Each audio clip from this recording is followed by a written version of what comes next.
السلام علیکم ناظرین، میں ہوں امرین بلوچ اور آپ دیکھ رہے ہیں سوریہ نیوز HD۔ آئیے نظر ڈالتے ہیں آج کی اہم خبروں پر۔ ضلع صوبت پور مورخہ 12 جولائی 2023 نامہ نگار رحیم بخش فہیم۔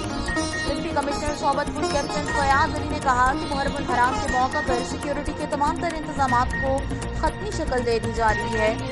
ماتمی جلوس اپنے مقررہ کردہ روٹس کے مطابق برآمد ہوں گے۔ لاؤڈ سپیکر کے استعمال پر مکمل پابندی عائد ہوگی۔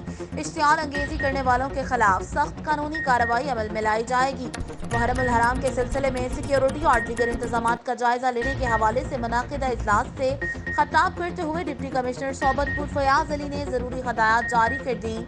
اس موقع پر SSP صوبت پور سجاد حیدر ترین، اسسٹنٹ کمشنر مانجھی پور، قانون نافذ کرنے والے اداروں کے افسران، وابڈا اور میونسپل کارپوریشن کے ذمہ داران سمیت دیگر تمام ضلعی آفیسران شریک تھے۔ اجلاس سے خطاب کرتے ہوئے ڈپٹی کمشنر صوبت پور نے کہا کہ یوم عاشورہ کے دن ڈسٹرکٹ ہیڈ کوارٹر ہسپتال میں ایمرجنسی نافذ رہے گی۔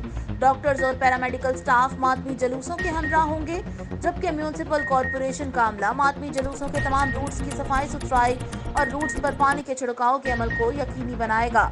ماتمی جلوس حسب روایت اپنی گزرگاہوں سے گزریں گے۔ جلوس کے دوران امن و امان کو قائم رکھنے کے لیے تمام ضروری اقدامات کیے جائیں گے۔ انہوں نے کہا کہ علماء کرام مجالس اور اپنے خطبات میں اخوت کے درس کے متعلق آگاہی فراہم کریں اور اپنے خطبے میں کسی کی دل آزاری ہرگز نہ کریں۔ راہ حق پر چلنے کے لیے ہم سب کو اپنا کردار ادا کرنا ہوگا۔ آج کے لیے اتنا ہی، مزید دیکھتے رہیے سوریہ نیوز HD۔